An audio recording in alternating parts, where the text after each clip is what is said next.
Well, it's so good to have Ron on today. How you doing today, Ron? Oh, Keith, I'm doing good. How about yourself? Oh, I can't complain. Two people from Baton Rouge together on one podcast. It's got to be electric. Well, it's going to be something, that's for sure. Now, maybe I don't. Hopefully, we've lost some of our Southern Louisiana accent that people will be able to understand us, right? If not, we'll probably morph into it, and those who are from the South will get it. Those who are not, Oh they'll yeah, just that's unfortunate true. for them. That is true. That's true. I tell you what, I don't know how it is in Iowa, but it is hard to get really, really good Cajun cooking in the Dallas area. In Houston, you can get it, but Dallas, it's much harder, and I miss that. I do too. It is hard to get good Cajun cooking anywhere outside of That's true. Louisiana. That's a fair. That's fair. That's a good point. Yeah. But I'm afraid to go home because when I go home, then I just overdo it, and I Oh and I gosh, I know. overdose on Cajun Yeah. food. So I have to Yeah. I have to monitor myself. That's true. I get that. I do. I love to ask my guests this question. What's the best piece of advice you ever received? Well, I think the best piece of advice, and there's been a lot of them, of course. So, uh, but the thing that comes to me as you ask that is a good pastor friend of mine, Dr. O.S. Hawkins, uh, told me one time we were talking about. I was a deacon at First Baptist Dallas for a while when he was pastor there, and we were just talking about how things in society were changing. And this is 20 years ago, and so it's changed that much more since then, right? Definitely. And what OS said, and this really goes into a lot of areas, not just in the church, but it says, Ron, you have to be flexible with your methods, but never change your message. Mm. And I think that's a good point that we all need to remember. I know I thought about that even in my own business context and in the political world I was in for a while. And I think that's a good piece of advice that we can carry is that it's okay if you want to use television to reach out people for the kingdom. All right. But that message on television needs to be the same as it is in the church, right? That the gospel is the gospel, right? Or my business is my business. I don't need to keep changing my message all the time because that creates confusion. Yeah, nobody likes squishy core values, right? No, that's for sure. Nobody does. That's right. That's exactly. I read your opening, but I kind of want you to kind of walk us through your journey because everybody has a unique pathway. And I'm curious if you'll share with us what your personal journey was. Yeah, absolutely. I'd be happy to do that. And again, if I go too long, just stop me and we'll go from there. But I don't think I will. I was born in Baton Rouge, and my mom and dad were the first in their each family to go to college. They went to Louisiana College in Alexandria, Louisiana, and which is in the central part of the state, and that's where they met. And my dad was a music major, and my mom was an education major. So when they got out of college, he kind of went bivocational, where he taught band and in high school level, but he also almost always had a church job as well, where he was leading the music. Now they call them worship leaders. Now we call them ministers of music back then, but you understand what I'm saying. He Right. was the singer guy, right? And my mom was a elementary education teacher, and we had I have an older brother and a younger sister and a younger brother, so there's four of us. And if you know anything about Louisiana, and then we moved to Arkansas. Louisiana, Arkansas, Mississippi have the lowest paid teachers in the country. It's been that way for a long time, and I don't think it's changed much since then. Maybe there's a couple of other states that have taken over those bottom spots, but so we didn't make much money. And my they got paid once a month, and I was kind of a middle child, right? I mean, I had an older brother, a younger sister who was the only girl, then a younger brother. And so I think middle children look at the world a little differently. I always had an extra need to succeed or an extra drive that I think was different. Not that my brothers and sister didn't have that on their own, but it was just different, right? And I wasn't really a music person. I just don't have the talent that all the rest of my family does. A lot of times I wonder if I got switched at birth sometimes, you know. So I sought to make my difference, in sports and other things. And I wasn't a great athlete. I tell people that I'm really just slightly above average in almost everything. I'm not really awful at anything, but I'm not great at anything either. And but I think that that drive is what kind of helped me to always kind of be looking out for the next opportunity, whether that was in high school. And there's a story in my book about that I was playing high school football, and we were having these line drills where uh, you have two lines cross from each other, and then when you get to the end, you're going to meet that person in the middle in a tackling drill, right? When I'm going to have the ball, you're going to be the tackler. Well, it just so happened in my junior year of two-a-day practices, I end up coming up to that front just by happenstance against our top running back. And I'm about 160 pounds at the time. He was about 220 and no fat at all, right? I mean, this guy, Eddie Malone, I'll never forget Eddie. He was incredible. But here we are, we're going to meet in the middle, no blockers. And so I don't know if Eddie was only running half speed or not, because he thought he could probably run over me. But I literally made the best tackle of my life right then. And the head coach right then picked me up kind of by the back of my jersey and said, "This is going to be my starting middle linebacker right here."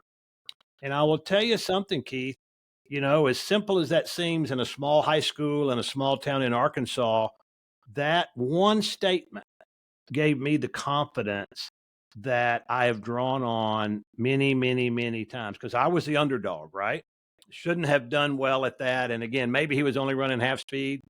My memory says he was at full speed, but I don't know. And so, but that confidence, and that gave me also something where I stood out in my different from other people in my family, that I was in sports, I was a starter, I had some success in that, and not beyond high school, but I had some success in that. Had a couple of offers from small colleges, and I didn't do that. I tore my ACL my senior year in high Wow. school as well. So that right there wasn't very much fun. But around that time that happened for me on the football field, my mom and dad were going through a divorce. And so our family was upheaval. We lived in a small town, so everybody knows your business in a small town, as you know. Sure. Yeah. And so there was some embarrassment there as well, because even back then in a small town, not many people got divorces. It just Yeah. didn't happen. This was in the mid to late 70s in a small town, Arkansas, Louisiana. People stayed together no matter what. But my mom and dad got a divorce, and that kind of left all of us kids in a little bit of where are we? What are we doing? I was only a year away from graduating high school. And so I ended up right after high school just kind of going out on my own. My dad had moved out. My mom had actually moved back to Baton Rouge to be closer to her family, some support network, because I had a younger sister and a younger brother that had still several years left in high school. My older brother was off in college at Louisiana Tech. And so I decided I was going to stay behind and go out on my own. And that's what I did.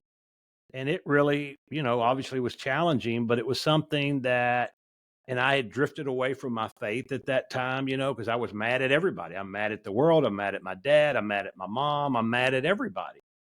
Sure. And, but I will tell you, it was a time that the only father I had was the Heavenly Father. And he was using that time, and little did I know it then. I look back on it now. He was using that time to shape me and mold me, discipline me a little bit, have some hard knocks. But he also used that time to call me back to him. And I went to junior college, lived with a buddy, worked full time while I was going to college. But that's where I met my wife, Lisa, who has always had a strong faith. And through her, not through anything she said, Keith, but just through her actions, brought me back to the faith. And I believe God obviously had a plan for all of that. Now, again, we didn't have any money. There was nothing about me that said, you know what, one day, big boy, you're going to be successful in business. You're going to be an elected official. I mean, there's nothing.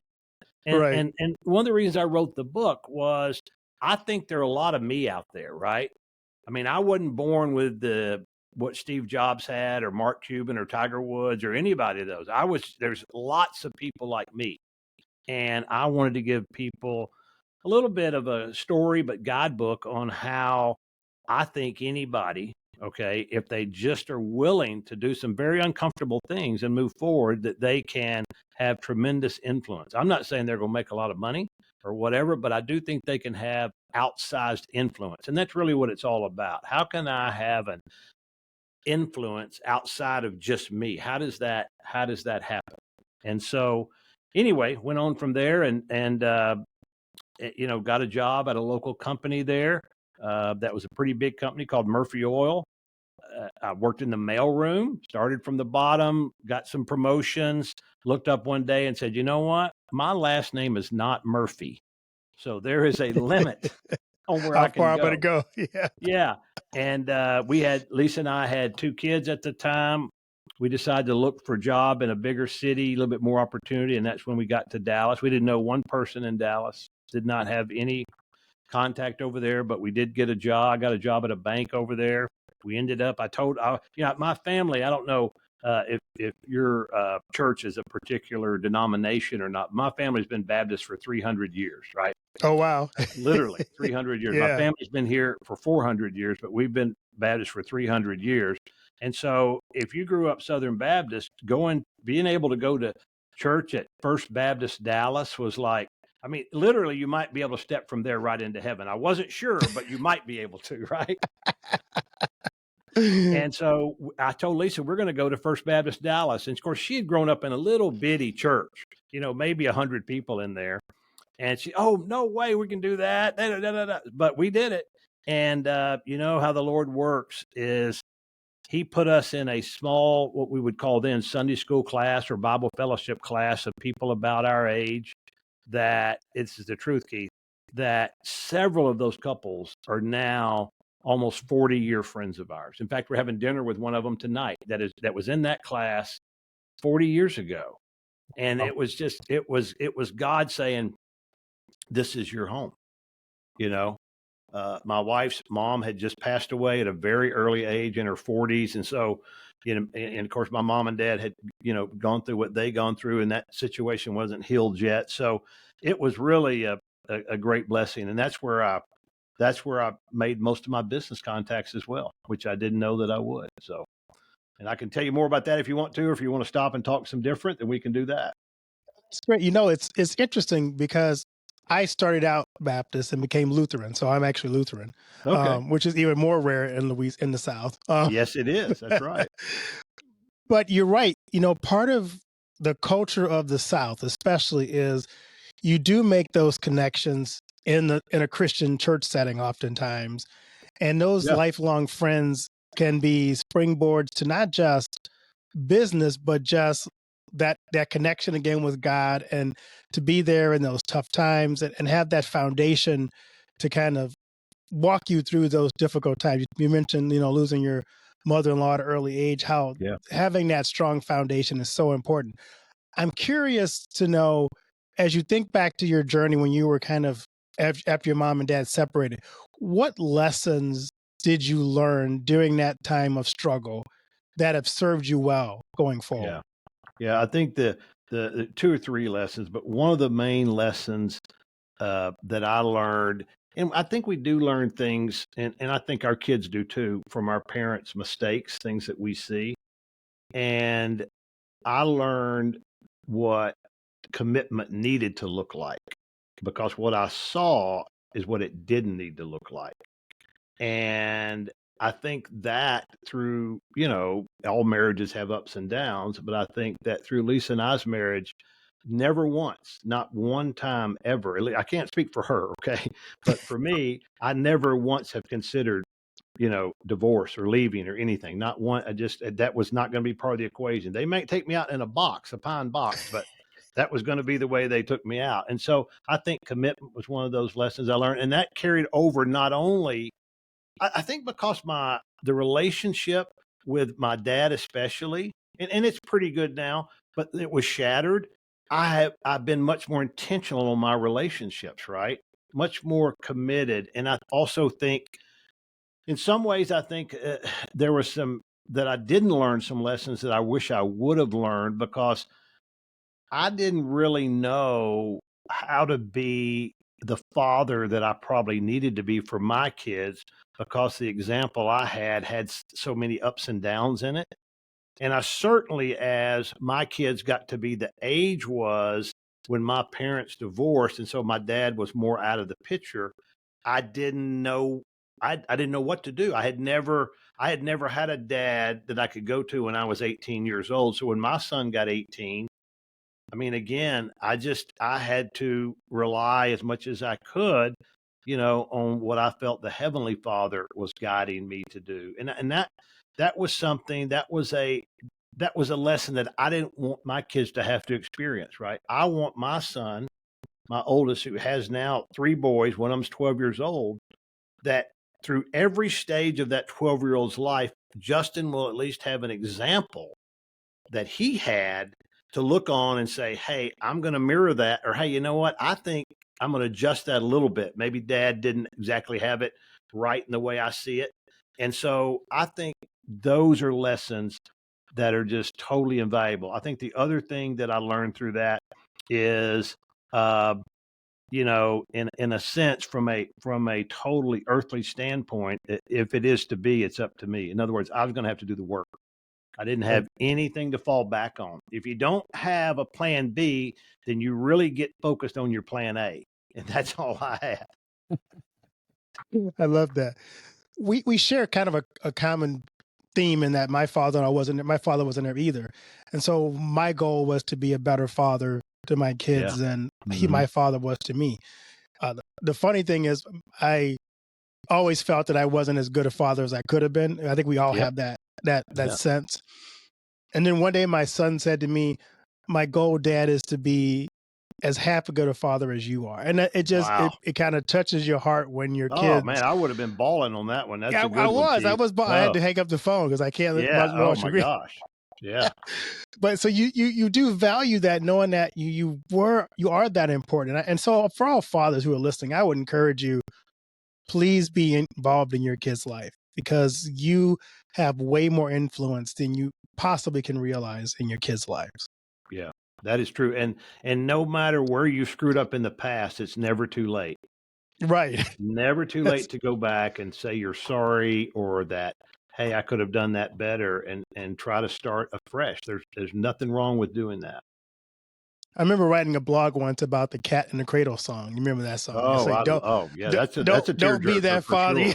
Yeah. Yeah, yeah, Yeah. don't be that father. Yeah, I know. I mean, I had, my during my business career, uh, I traveled a lot as we started our own business. And you know what? As I think about it in my mind, I think I was gone a lot, and I was. But my oldest son kind of did a similar thing that your son did because I talk about that sometimes in talks that I give about being gone a lot, and Justin said, "You know what, Dad? I know you were gone a lot, but I don't ever remember you missing anything that was important to me." And that made me feel good because I thought that that's the way he felt. Then all of that extra effort of catching the early flight or the overnight flight or whatever it was to do that meant something to him. So Yeah, that was really important. it's important. Let's talk about your book because I really love to get into that. You have a Yeah. book entitled Life Lessons from the Little Red Wagon: 15 Ways to Take Charge and Create a Path to Success. What led you to write that book? Well, as I said a little bit earlier, part of what led me was I believe that I was an average person, okay? And there are a lot of what I would consider average people out there just going through a normal life like you and I have gone through, that there's a lot more in them that they can accomplish and people they can influence. And so what my goal was is that no matter where people were in their lives, that this would watching my journey, which there's nothing in there that you look at that so people would say, well, there's no way I could ever do that. Right. Now, Right. some of it's uncomfortable, like leaving your home of where you grew up and moving to a city where you didn't know anybody. But I'm telling you, if you think you're going to get wherever it is you're going to go with taking nothing but comfortable steps, it's not going to happen. And so I began I guess as I get to this stage, I'm 63 years old now. You kind of look back over your life and you think about, okay, what does all of that mean? And one of the things that I wanted to do, Keith, was to be able to leave something in the written word that my kids, grandkids, great grandkids, generations would fall back on and say, okay, this is who that old man was, right? I don't remember much about him, but this is who he was. And then also maybe that could translate to another contemporary of mine that they could do the same thing. And I use the wagon metaphor because most of us had some type of wagon. The radio flyer wagon is probably one of the most popular toys of all time. In fact, my grandkids today have one. And when I got thinking about the wagon, the different parts, because it's a very simple machine, right? Just you got a Right. handle, you got front wheels, back wheels, and you got this thing that carries everything, the cargo, right? Right. And I began to think about, you know what? That's like life, right? And at different times of our life and in different areas of our life, we represent different parts of that wagon. Sometimes, one of the biggest mistakes I see people make, Keith, is that we always want to be the one holding the handle. In other words, we want to be out front. And that's part of some of that's, I'm not just saying it's guys, but that is kind of that's, the Lord made us to be able to be protectors and leaders of our family and those types of things. So we believe that in every situation we need to have the handle. And I Right. had to learn through pain sometimes that that's just not true. Sometimes you have to be the cargo. Or Yeah. sometimes somebody, maybe you're just the wheels, right? You're following somebody else, but you're working your tail off, right? And so what I encourage people is look at all the different key areas of your life and put the wagon in each of those and really be honest with yourself and say, hey, where should I be in this particular wagon? When I got into public service, I didn't know anything about politics or any of that stuff. And so I had to crawl inside the wagon at first and have other people pull me along, showing me the path. And then I could get out and I could be the wheel. I could help push, but I still didn't really know anything. I certainly wasn't fit to lead. And then eventually, okay, as I got more experience, I could lead and hopefully help other people do the same thing. So that's kind of what I'm talking about in there. And that's what inspired me to do it. And I hope we've got a great response on it. So I hope that people will use it as kind of a little bit of a guidebook and also realize some of the stories are funny, but to realize that you know what? You don't think because you weren't born with the brain like Steve Jobs or, money like Donald Trump or shoot a basketball like Michael Jordan that you can't have tremendous, tremendous influence because you can. Something you said, it reminds me of when I was at seminary and a pastor in a congregation is you don't know what place you are in the wagon. But in order to really appreciate that you're someplace in the wagon, you have to flourish where you're planted. Yeah, And that's whether true. you're in the wagon in the cart part, or whether you're the wheel, or whether you're pushing from behind, you have to learn to appreciate the place you are at that stage in your life. Or even in that stage, you can't be as effective as you could be if you learn to flourish where you're planted. That's a great word there, Keith, because that's true. Because a lot of times all we're doing is looking to get a hold of the handle Right. and to be the person out front. And sometimes that's, not, I was talking to somebody, I forget who it was. Sometimes things aren't about us. We Yeah. tend to think everything that happens around us is about us. And sometimes it's not about us. My daughter is Allie Beth Stuckey, and she has a pretty famous podcast called Relatable that her audience is primarily young women. And some of the messages she gets from people are just incredible and how much she has been an encouragement to them. And I told Allie that we have to look at our walk and what we're doing is because sometimes I'm sure you feel this way, Keith. You don't know if it's touching somebody or not, right? I mean, you Right. hope it is, Exactly. but I just tell her our number one thing between she and I is fishes and loaves. That's all we're doing. is we're fishes and loaves people, and God is the multiplier of whatever that happens to be. And whether and I think you can be that way in business, in your relationships, in your finances, all of that comes together. I mean, I believe all of that comes together, and that no matter, just because somebody doesn't make a lot of money doesn't mean they can't be a blessing with their finances. What I mean by that, a blessing on how they use their finances. How do they do that, right? And the same way in everything else that we do. I love that. Your other chapter 6 kind of stuck with me because I love that idea of the fear of failure. Yeah. One of the blessings in my life is my wife, and whenever I'm about to take a leap of something that maybe I could fail at, she always is that place. She says, "You got to try it. You got to go do it," and she encourages me to take a chance. And I thank her because even as I'm afraid sometimes to make that leap, she's like, "You won't know until you try." And Yeah. so oftentimes the fear of failure stops us from being in the place where God has us to go in life or where we could be. So for people out there who like to play it safe, what advice do you have for the play it safe people? Yeah. Well, I would ask them to write down this acrostic, FEAR, and just write this down. And when they have fear, to look at it, because it just means false evidence appearing real, right? Oh, I like that. FEAR. So false evidence appearing real. Most fear, we fear things that will never happen, right? Or have a Right. very, very, very small chance of happening. And that stops us. And I believe that the evil one is a big part of that, right? That's how if you read much C.S. Lewis, you understand in his explanations of how Satan works, it's a lot like that. It's a work on fear of you're never going to be that good, all that type of stuff. What I've tried to do in my life, and what I've tried to teach my kids to do and other people that I may have influence over, is to take the next uncomfortable step. Okay. Take the next uncomfortable step. And we almost always know what that is, right? You know what it is, either making that phone call of that, of that big potential client that you've been afraid of, or if you're in the ministry, making that bold step to sit down with maybe one of your elders in your church that you really need to have a serious conversation about, but there are consequences to that, right? But being able to do that, because I believe that God honors righteous action.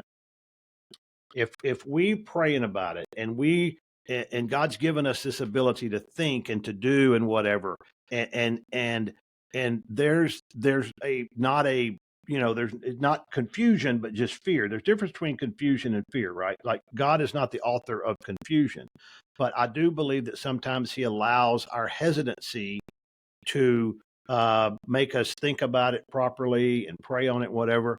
But I also believe that even if I take an action, I guess I always have believed this, even if I took an action and I had done everything I could to kind of prepare for that, I took that action and it didn't work out, I always have learned something from that. And I'll tell you what else I found, Keith. Many, many times there's a blessing on the other side of that that I never, ever anticipated. Never anticipated. And a good story on that is, if people understand and reading the book, I lost my last election. I was running for a fourth term and got beat uh, through some interesting circumstances, but I got beat. And that was very difficult for me to swallow. Um, I did not plan on that, didn't want that, but it did show me a couple of things. Okay. It showed me that I had put too much emphasis on being elected at the time, and and I became very disappointed that I was so disappointed. That's what bothered me. Okay. But I will tell you that once kind of God and I had our conversation about all that, not always nice, but we get in our private area. It's okay. He sits there just like we do our own kids. And, at the end of the day, we may have a discussion, but he loves on us, right? And he loved on me. Right. And uh, little did I know there was a blessing on the other side of that, where I was appointed by the governor of Texas to fulfill a pretty important role that was an elected role. It was an appointed role. And I've been doing that now for about 4 years, and it's been just a tremendous blessing. I mean, it really, really has. And it doesn't take near as much of my time as all the other stuff did. So you just never know. I just encourage people to please just take that next step. And if you've got an encourager in your life, like your wife, what a blessing that is, right? What a Yeah. blessing. And just take the step, and you almost never regret that. Even if it doesn't work exactly how you want it to, you will have learned something. You'll have met somebody that maybe you wouldn't have met otherwise. Just take that step. It's funny, having lost 3 elections, There you go. The it's trifecta. I was just trifecta. But the first one I lost, I remember thinking, wow, the night before God told me I wasn't going to win. And so I had this great sense of peace. Yeah. But then afterwards there was a struggle because I kept going, well, how did I lose? Yeah. Yeah. Right. Because Yeah. it wasn't for me. It would have been a bad thing for me to win. Mhm. But it was still hard to lose. I'm one of those people who my wife knows and my kids all know, when we play any game, I don't want to lose. I do not like losing. I think I'm the same way. losing is a horrible, horrible trait. And so I don't Yeah. want to I get know. into I the know. Yeah. habit of it. And so I was more concerned about the fact that I lost and whether or not it was good for me. Mhm. And Mhm. it took a long time to get over the fact that it wasn't good for you. This would not have Yeah. been a good situation for you to be in. And so God saved you from that. But even knowing all Yeah. that is still hard sometimes. So you're right. We have to understand that God does things in our life for reasons and be able to have that conversation with him when we say, God, I don't get this. Why did you do this? And Mhm. and kind of like the psalmist does, fight back with God and let God answer you. But Yeah. I always tell, be careful that Job moment when he actually does answer you. Yeah, oh, isn't that the truth? Yeah. Hello. And sometimes the answer is not clear immediately. Or in fact, a lot of times for me, because most of the time, I'm sure when you went into that election, you went in it with all the right ideas and the right reasons and all that. So you're thinking, okay, look, what else am I supposed to do? Well, there was nothing else you're supposed to do. That it was part of his plan for you to run. It wasn't part of his plan for you to win, because Right. he had additional plans other than that. And that was the way, obviously, that's the way it ended up with me as well. Yeah, I love that. Chapter 9 is important too, because you talk about mentors. Yeah. And I'm curious for you, who were some mentors in your life that served to inspire you? Yeah. Well, and they've changed over time. And my approach to mentors sometimes might be considered a little different than others. I believe that you have to have a mentor in different areas of your life. Like my spiritual mentor, okay, is not necessarily going to be my financial mentor, right? And they could be, but they're not necessarily going to be. So I want to seek out mentors. And again, mentors don't come to you. You got to go to them, right? And remember that also is that there are times too in my life where I think, man, I could really mentor that young man and probably help. But if I push myself on that, it's not going to work, because when the student is ready, the teacher appears, but it doesn't Okay. happen before that. But for me, one of the main mentors in my life that is my go-to person probably for the last almost 20 years now is John Maxwell, the author. In fact, he wrote the foreword in my book, and I've had the blessing to be able to get to know him, and he and I have some pretty good, interesting conversations a couple of times a year. But that's been very helpful. And also in my spiritual life, Dr. Hawkins has been very, very helpful in that area for me. And I've had several different financial people. On the financial side, I always try to find somebody who will make me uncomfortable because they're so financially successful. Okay. And that, at some points in my life, that meant they were making 30,000 when I was making 20,000. Right. And Right. so it doesn't have to be a billionaire, but I mean, someone that there is a clear difference between them and myself, because I can learn from them. If I just hang around people from a mentor standpoint that have about the same as me or look the same as me or have had the same experiences as I, those are good relationships. Okay. Because we can share things. But and I can learn from that, but I can't get guidance from that, right? I can't really get, okay, Ron, I've been through that 4 years ago, something similar. This is kind of the way I looked at it. This is kind of what happened to me. So, and again, for men, uh, pride, pride keeps us from having and seeking out mentors. And I would just encourage you to put that pride in the back seat. And sometimes when you've been had to lead a lot of things in your life, it actually feels pretty good to have somebody else sitting there feeding into you. And that actually, you can't fill your cup when you're constantly pouring out, whatever that is. You can Right. only get your cup filled by somebody pouring into you in one way or another. Well, next time you talk to John, tell him that he was one of the mentors I had when I was a young pastor, even though he didn't know me, because I came out of ministry and I Mm. walked into a congregation. They said we need a leader, and I'm like, I don't know how to lead. That wasn't something they taught us in seminary. Yeah, So no, he was the first person I went to every workshop I could get to in the area oh, that's to so learn good. from Yeah, him how to lead. So you tell him thank you for me I next will time you do talk that. to him. Yeah, I will see him next week, as a matter of fact, and I will tell him that's really good. That'll warm his heart, I'm sure. And that's influence, right? That's influence. So you don't know he doesn't know he influenced you probably one way or the other, right? But think about the influence that had on you, and now what that's had on others. That's what we have to do right there.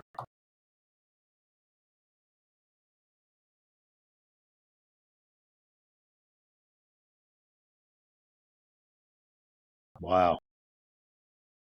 Oh yeah. Oh, there's no question. Yeah. And the my favorite book of his, because it related to me so much, was called Thinking for a Change. And what that book is about, because when if we're kind of what I would call a type A personality, you got a lot on your plate, you got kids, you got family, you got business, all that. You go, go, go, go, go. And you rarely take time to just sit back and think, especially with all the technology and our phones with us all the time. And I remember when I was going through, I had gotten to a point in my business where I had not needed to be there every day, had other partners that were doing the day to day. And so it was kind of an inflection point, almost like that book Halftime. And I was talking to John about it. He said, Ron, how much time do you take just thinking every day? And I said, well, I know I'm thinking all the time. I got stuff going on my mind all the time. He said, no, no. When everything else is, we don't have any other thing, that you're just sitting there to think. And boy, I started doing that, Keith. And that, even if it's 20 minutes, right? Or not even every day, but just where everything else is on, all you're doing is thinking. It's amazing how your mind will come up with solutions or ideas or thoughts or whatever when you take the time to sit back and do that. And that's been a big impact on me.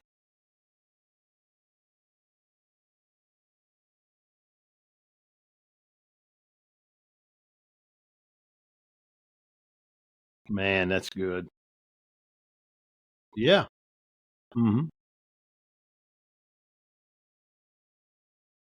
Yeah, just write them down. Oh, yeah, that's very smart. That's good.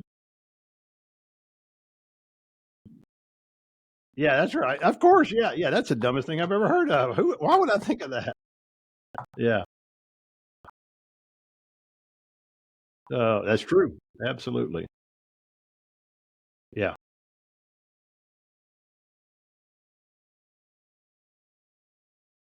you can't. No, no. That's one of the levels of leadership go through being a, producer, right? In order for you to influence others, you have to be a producer yourself in whatever field that is. You have to be able to be a producer. So uh, that that is very very important because people know if you're not, right. I'll never forget. I had a boss one time come in, and he this is I was probably, I was probably in my mid 20s, and I'll never forget. He had me and another guy come in his office, and he had been kind of brought in. He didn't kind of come up through the ranks. He'd been brought in, above us. And he said, I'll never forget him saying, I I haven't earned your respect, but I demand your respect. And I thought, mm, mm, mm. I'm not going to say anything because I need to feed my family, but I'm thinking, I don't think that's the way you're supposed to do that, right? Yeah, it didn't last long. So Yeah, right. That's what I wanted to say, but yeah, that would have probably been a little bit arrogant.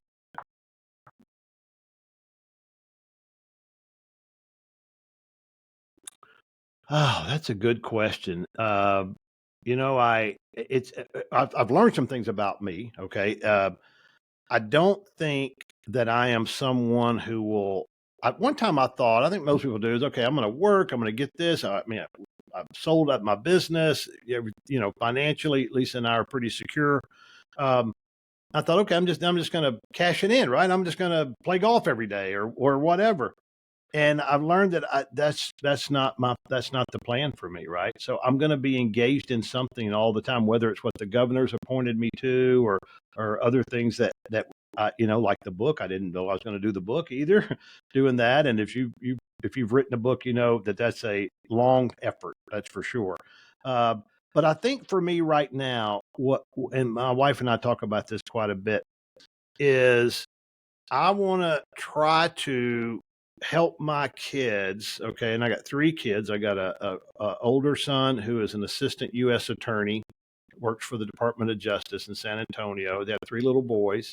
I have a next son who lives with us, is on the autism spectrum, but pretty, pretty uh, self help. He can do it most of it himself, but pretty high function. Yeah. And then I have a daughter, Allie Beth, who is in her early 30s, and three little girls, and she's married and all that. She had this podcast that's doing really, really well. But what Lisa and I want to do is I want to continue feeding into them to see how can they, if Lisa and I started down here, okay, in influence, and then we've got to here, let's say, I want our kids to start here and take that out here so that their influence for the kingdom and for the other, all the things that come under that is greater. And how can I be helpful to that? Not how can I tell them what to do, but how can I be helpful? Today, how I could be helpful. This is just as simple as it is. Today, you know how I was helpful to our daughter? Uh, they have three little ones, and she and her husband both work, and she has to go into the studio and do her recording for a podcast. It takes a few hours to do that each for 3 days a week.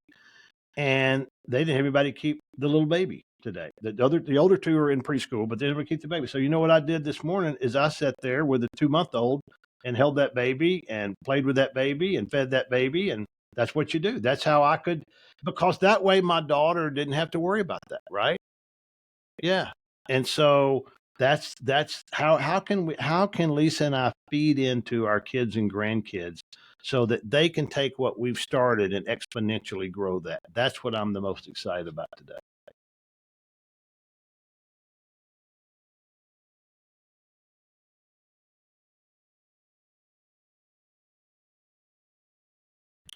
Yeah, I want my legacy to be that he left no stone unturned in each area of my life, that I did not. It doesn't mean I got to do everything I wanted to do or go every place I wanted to go, but in the things he was engaged in, he left no stone unturned. That's what I would like it to be.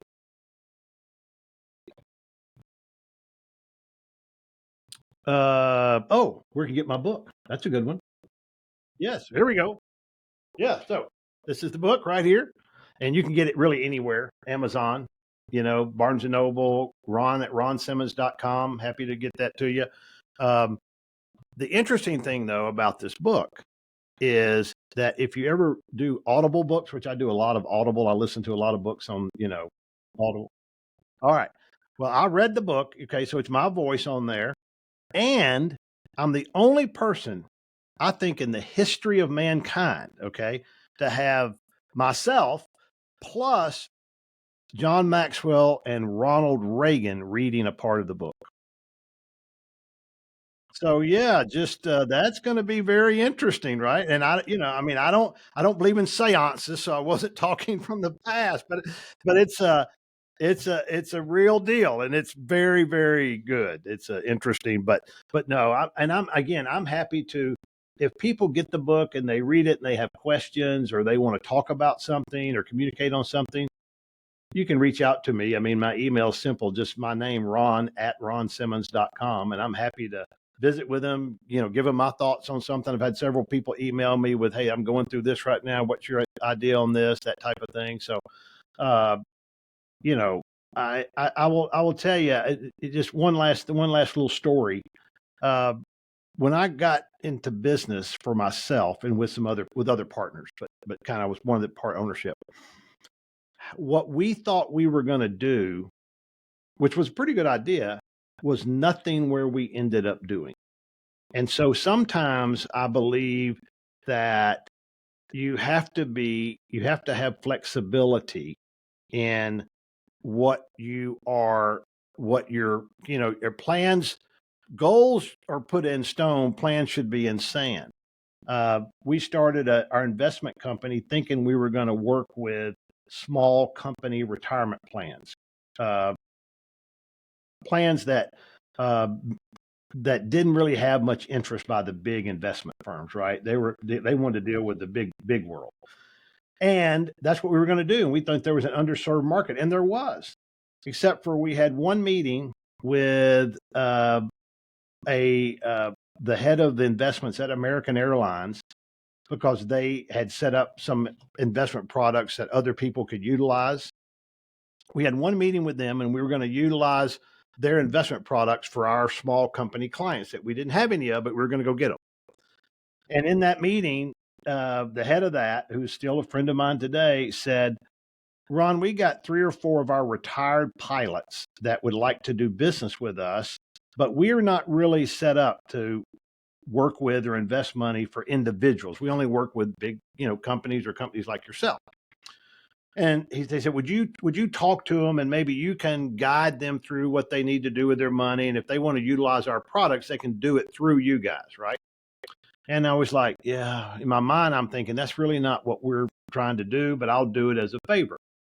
So he gave me 4 names, and I go talk to the first guy, and I'll never forget that day changed my life. I talked to this guy, and he said, "Hey, when pilots retired at the time, Keith, they got all of their retirement in one check, one lump sum, not a monthly deal, but one lump sum, and they did roll it to an IRA to avoid taxes, but somebody still needed to invest it for them. Who was going to decide what stocks and bonds to buy?" And that's what this group from American could do. They had a group set up to do that, and we could be kind of the facilitator to help all that happen. So I told him, yeah, we can do that for you. No problem. We can help you with your estate planning, all those types of things that a retiree might need. And he said, okay, that's great. He said, can you hold on just a second? I got something maybe that you would be interested in. And so I'm sitting there, I'm probably looking at my watch like, okay, I've been out here an hour. I got an hour to drive home. It's Friday. It literally was Friday afternoon. And, your mind's like, okay, I'm out, right? He comes back in there and he brings this list of 1,500 other guys just like him. And so from that moment on, all that we ever did in our company was invest money for retired commercial airline pilots. And from that one meeting, we built that business to where when we sold it in 2019, we managed money for over $3 billion over 30 years. And it was just, again, I mean, the idea of being on my own and all that was, I knew that's where I needed to be. I thought I needed to be here, but I guess for whatever reason, was flexible enough to take a look at this. And then it was a God moment because I'd never been more sure of anything else business wise in my life than that. And that's where we never changed our message, right? A lot of people would come to us and say, well, hey, you're doing this for pilots, do this for other people too. And I said, not until we've talked to every pilot on this earth are we ever going to change that. And that benefited us a lot. So you never know what's going to be out there if you take that next uncomfortable step. No question about it. You appreciated that. That's where I was. That's right. That's right. Good point.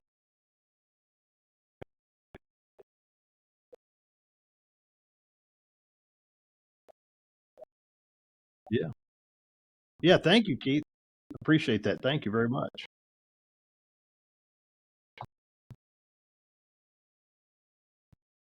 Thank you.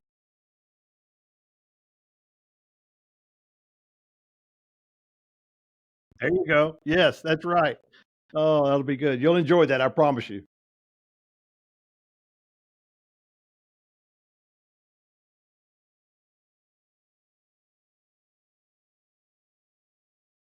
Nice. Great. Good. Well, thank you, Keith, very much.